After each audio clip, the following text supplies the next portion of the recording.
Citizen Television, the bench is packed with CSs, waziris in their new positions.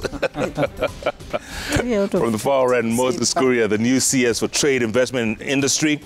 Nakumicha Wafula is a new CS for Health, and right here, just arrived, must have been driving back along bad roads. The new Roads and Transport CS, CSs Murkomen.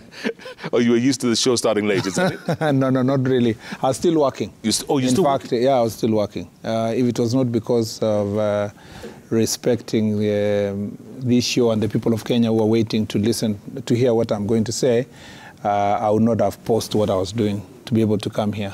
Tell me something. When the president said the other day that asked our spouses to bear with us because we might sleep in our offices, I thought it was just in jest. But in reality, it is the reality. Is it a tough adjustment? Well, it is. It's a new challenge. And new challenge comes new opportunities. And I like it. Having done the 10 years in elective politics at the Senate, I really like the new challenge. Yeah. 3 months ago, when you guys were busy in the deep of campaigns, did you think that 3 months later you would be nominated as CS and then appointed CS? No, forget about being nominated as CS. I didn't even think that we were going to be anywhere. You know, it was just a dream with faith and hope. And sometimes I was joking the other day with the president, telling him that sometimes in the rally he would say certain statement like, forget about these people. Nobody will steal our votes. Or statements like, there is no deep state, we are going to form government. So I would be among the people in the crowd that would cheer. Say, we will win. But deep inside my heart, I was like, oh my God, are we going to beat these giants, you know? And the roadblocks and the challenges that have been put before us. So for me, it wasn't just about, it was not even thinking about being a cabinet secretary. It was first thinking about the country, because some of us who are a little bit in the know because of our past relationship with the outgoing president, we knew that things were wrong. And we feared that it would go worse. And I really used to pray that the current president wins, not just because I was part of the team, but so that we reset our country back on track, and to make sure that we cut the umbilical cord that was connecting us to the things that were happening in the last 5 years, which is unfortunate because we were part of it. We are part of the people who established the Jubilee administration, but we lost the ball on the way because some people pushed us out, and thereafter, you know, things went wrong. And we knew, we could see, we could hear, but there is very little we would do at that point in time. So my prayer was we get an opportunity to reset the country back on track and have a new team to come and serve this nation. I didn't know that I was going to be part and parcel of that team. So for me, it's really great honor that I have this opportunity to be among very few people, 22 colleagues who are appointed to be cabinet secretaries, and on behalf of so many Kenyans who would really have wished to serve this position, I feel extremely honored, and I want to thank the president. I keep thanking the president. I don't know for how long, but I am forever grateful, and I thank the people of Kenya for giving us the chance. Thank the people for Elgeyo Marakwet County for really supporting me for 10 years and building me. The brand that I have now is not mine, it's for the people of Elgeyo Marakwet County. And so because of them and because of the sacrifices they made, I have an opportunity to serve my country. And I'm very excited about this chance. I am very optimistic. I have already met my team. We have started certain programs. And I look forward to a very successful career in the executive. It's not going to be easy, though. It's not going to be easy. I've already seen that it's not easy. I know.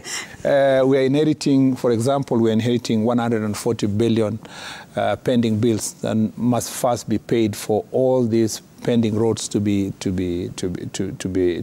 constructed. Kenyans are waiting, and they believe that the president and his cabinet will provide the resources very quickly. Meanwhile, we are dealing with a situation of debt.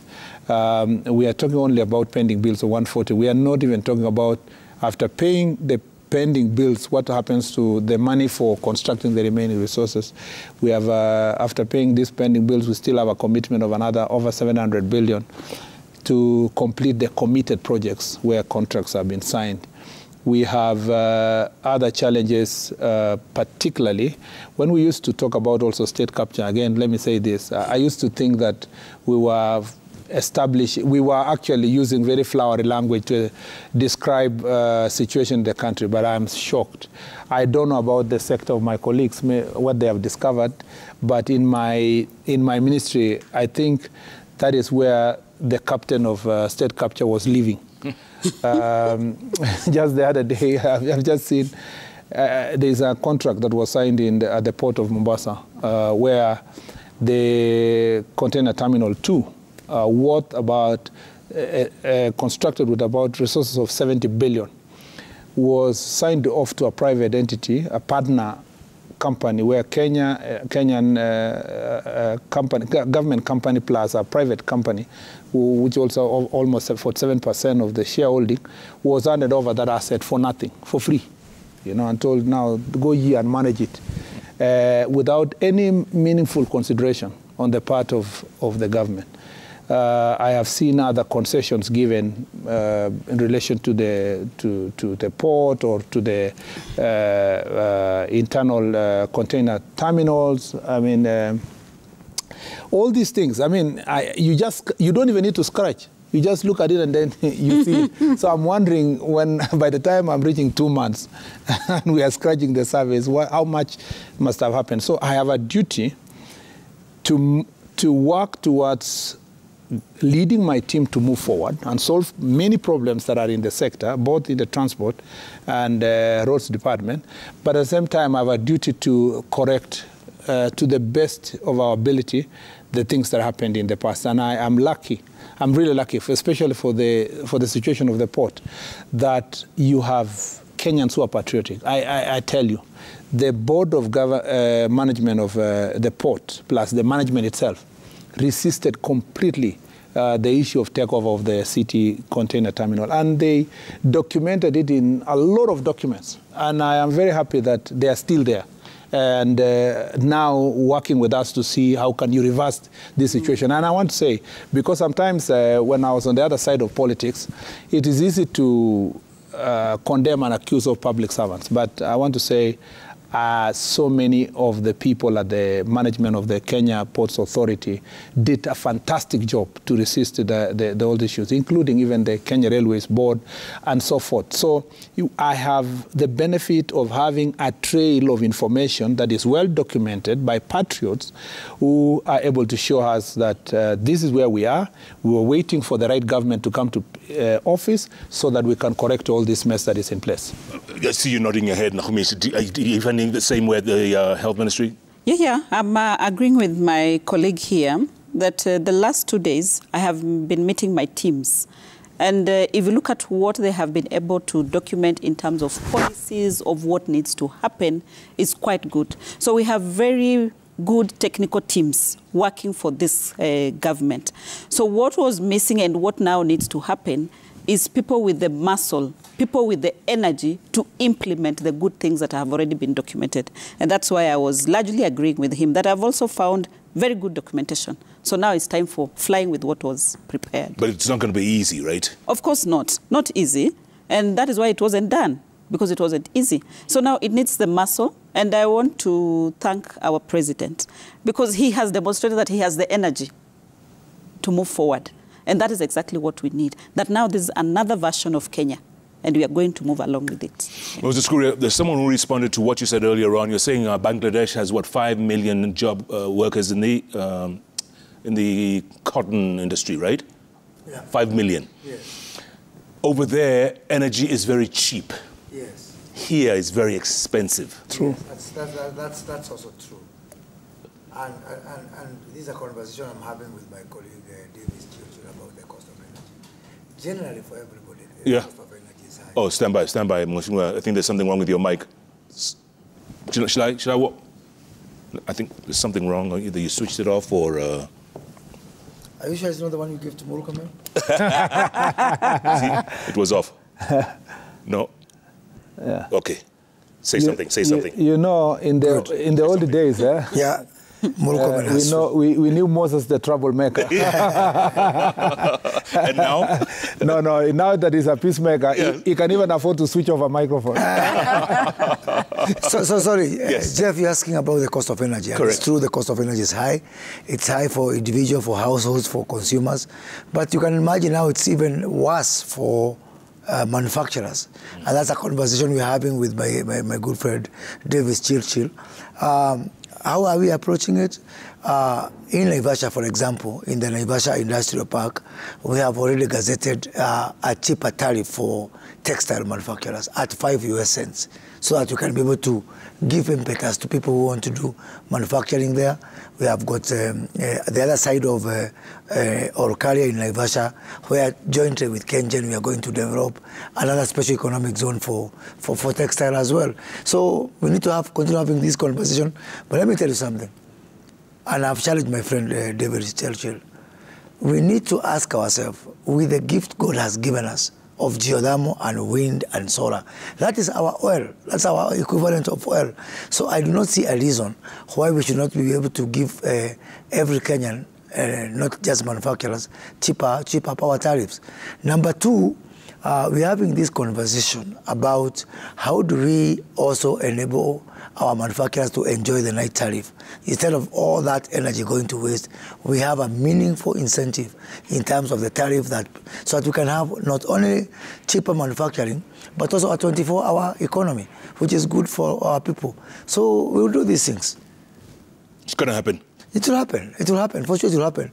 What is shocking is the amount of, even me who was somehow, Murkomen and myself were part of the other government initially, but it is shocking the level of negligence, how these things were left to go down unattended. So we are working close to 16, 18 hours, as if Kenya is closed for innovation. So, but we remember we were there for 10 years. Just we were not given the opportunity. That's it. Yeah. So we are working around the clock, trying to fix things we could have fixed many years ago. But because we were never given the opportunity, but here we are. We cannot spend the next 5 years crying about no opportunity. We have it here. And rest assured, Jeff, we will do something about it. Yeah. First we'll fix the mess that has been done, as Murkomen has said. Then we'll grow this economy, and we will recover the time that we have lost. Because what was lacking, as Susan has said, is not our people. We have got wonderful technocrats, wonderful professionals, wonderful civil servants, but nothing can replace good leadership. And what we have now is dedicated, focused leadership that has got its eyes on the ball. All right, stand by. We're going to fix your mic in a second. In the meantime, Wazir, let me ask you this. Too many incomplete roads and bridges. Yeah. When are the contractors going back to work? We've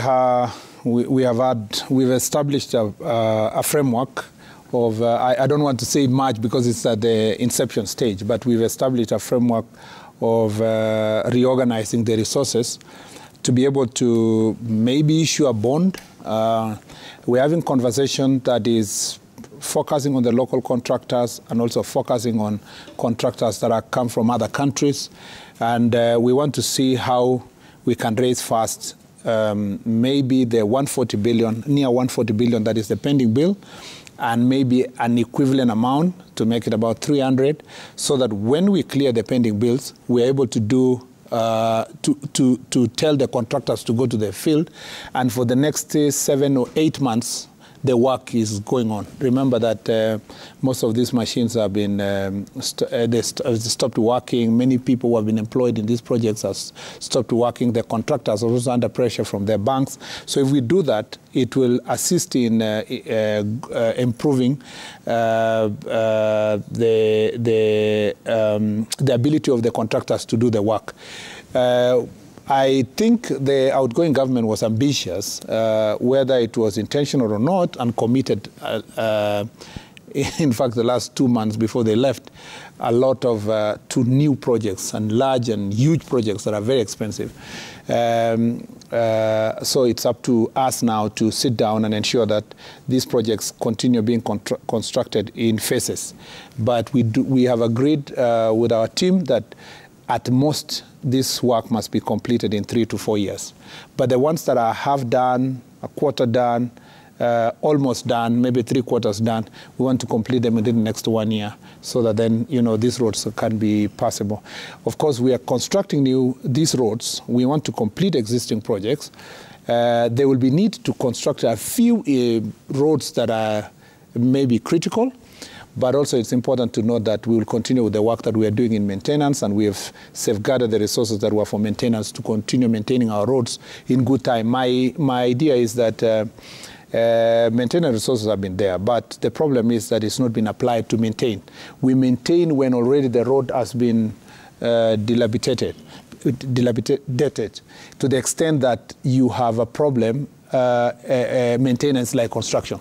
Yeah, we have roads across the country where the maintenance is like a new construction. So we want to ensure that we don't get into that situation. What I've asked my team is we want to digitize all the roads, the information about all the roads.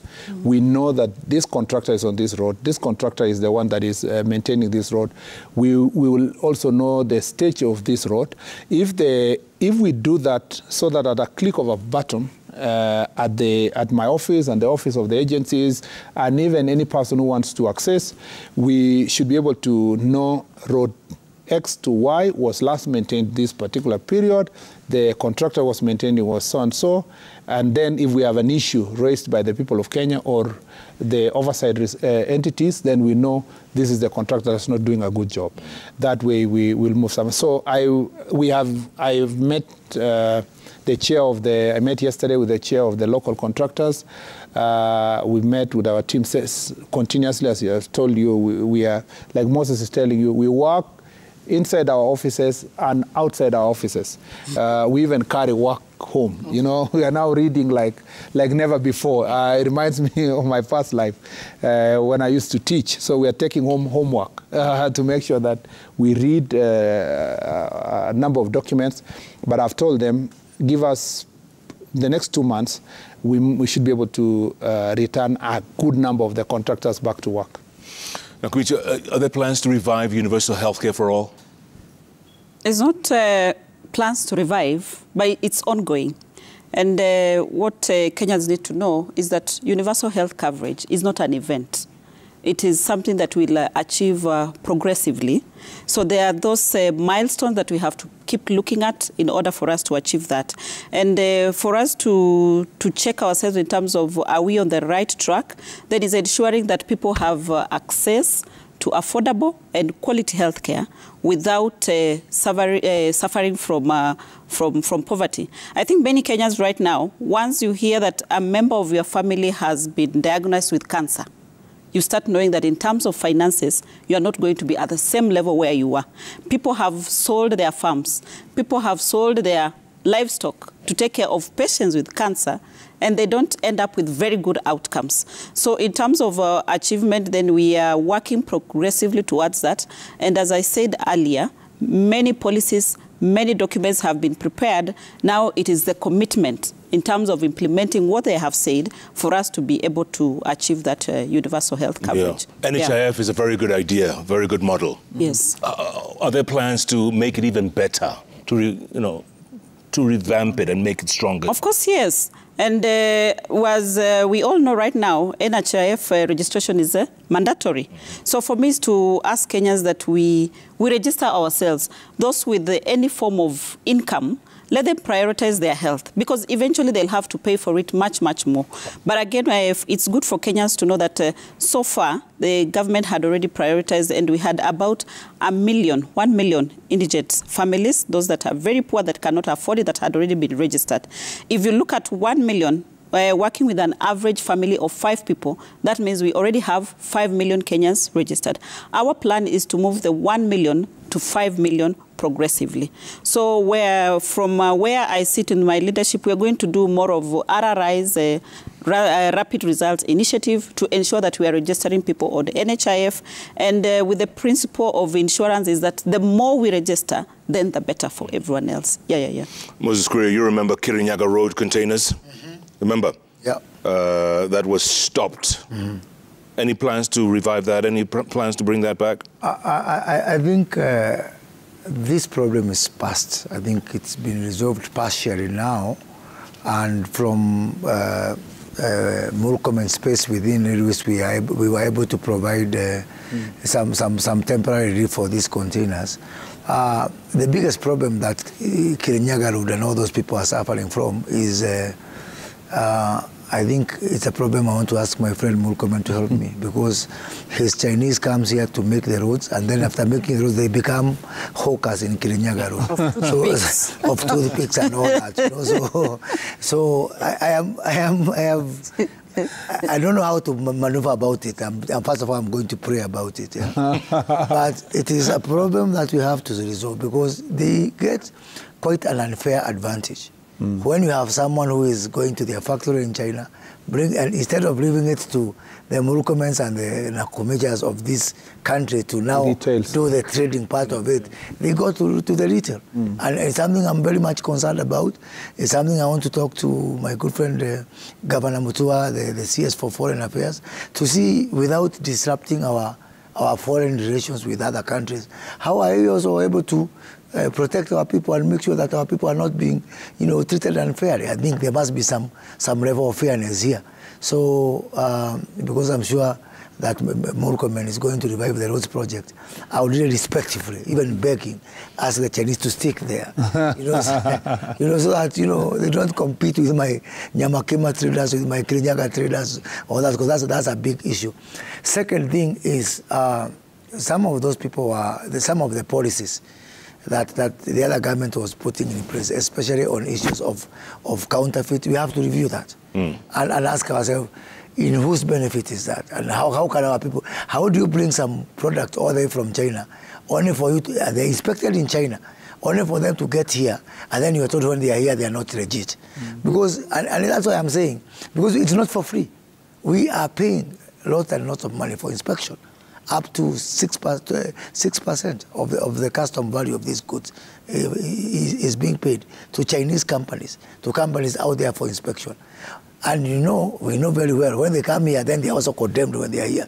So instead of them being condemned because they have been inspected there, let me bring them here. That's why I'm putting in a mechanism to have this inspection done here, locally. Maybe that's some jobs for the port of Mombasa. That's more activity that will benefit our people. So we need to have a new conversation and not just do things because that is the way we found them being done. So working with the relevant departments, Kenya Bureau of Standards, which is my ministry, KEBS, Kenya Ports Authority, we are going to sit down and look at the mechanism of how do we even give our people choice. If you want your goods inspected here, they'll be inspected here. If you want them to be inspected at the source, we'll be inspected there. But ultimately, Jeff, that for me is a secondary discussion. The primary discussion is, why are we importing? Why are we importing? Why can't we manufacture these goods here? Why, you look at something like fabric. His county, where he come from, Elgeyo-Marakwet County, has got a very huge potential for cotton, for growing cotton. Yet, even when we talk about markets like AGOA, 50% of the money we get from the Americas goes again to China. It's actually like a money laundering between America and China via Kenya. Because come from America, 50% goes to China for fabric. When people of Elgeyo-Marakwet, we've not, do you know BT cotton, which is some form of also GM cotton, the genetically modified, can grow in 6 months. And I'm going to be having a conversation next week with 24 counties, governors of 24 counties, starting with the Wesley Rotich, the governor of Elgeyo-Marakwet, to see how do we now, when we are giving people relief food, like now we are giving people food because of the drought situation. If I had my way, I'm only 3 days in office, but if I had my way, I would give them food and BT cotton in those counties. So that tomorrow you also have some sort of sustainability that our people can be able to, feed themselves and depend on themselves. So we have acquired and inherited a situation, but we are going to solve not only the current situation, but move forward in a better way. We have to stop importation, and it's something that I'm telling everybody. This country is importing $3 billion, around 350 billion shillings of food that can be grown here locally. And that we have to do. It's not acceptable at all. Yeah. We are only going to import what is ultimately, impossible for us to produce here locally. Guys, I want to take a quick break. You look like you're already settled into your jobs. Let me just add something to what Bob was saying. The Kirinyaga problem apart from being a question of our brothers and sisters who are from another country, is also, it was our own problem. You know, we had reached a stage where in the country, we were using state apparatus to settle business competition. So because you are competing with this other person, we are both importers. It's not because even you're manufacturing here. You just make it difficult for me in the pretext that you're fighting counterfeits. So you target Mr. X, you leave Y, yes, depending on their political choices, depending on their business acumen. If they're doing better than yourself and you want to grow your own business, you target these other ones. So it wasn't, if it was not a fair process where counterfeits were being fought across. It was part of this selective prosecution, selective enforcement of anti-counterfeit law. But the second issue is that even in, and I speak with the utmost respect, having been the founding board member of the Anti-Counterfeit Agency, an agency that is now at the Ministry of Trade, where my colleague is the minister, even when you are protecting intellectual property of any of your goods, of the goods that are being imported, you don't just protect something that you don't produce. If you don't have an industry here producing batteries, it's none of your business to establish whether batteries produced in some place in China was for that company in China or not. It is until you have a competing company, an industry that you are protecting. You must have an industry you're protecting. And I'm saying this knowing very well that the manufacturers are watching, and the Kenya's union manufacturers and all these industry, captains of industry, people have worked for and worked with in the past. We must target the anti-counterfeit law to areas that we are doing something about. It must go parallel. It must be that you are fighting counterfeit from another country, but we are producing here. But to now make the anti-counterfeit agencies to start finding out whether a product that is not being produced here was really produced by the company written in the paper and yet we do not have something we are protecting. You protect intellectual property. And that other company is not even paying us to do that. It's not paying us to do it. It's not established in the country. Yeah. They don't have a subsidiary here. You don't even know them. You've never seen them. Intellectual property law, even in China, they would only protect the areas that they know they are produced by the Chinese. But where they want to import new technology, and innovation, they will allow a counterfeit of the same because it's not here in their country as they prepare themselves to become the producers of that product. So we must be careful as a country not to use the anti-counterfeit law for the sake of it because somebody wants a bribery or they want to fight another business. All right, let me take a quick break, come back. There's a lot of questions coming over on the magic wall from Twitter, from social media. A lot of people want to know so much, but you guys, so far, it looks like you're comfortably settling in. 3 days later, I mean, this is... It's not as comfortable as it looks. Yeah. There's a lot of work to be done. Okay. Let's take a quick break. Keep tweeting at Koinange Jeff, at Citizen TV Kenya, the hashtag JKLive. JKLive takes a break. We'll be back in a moment.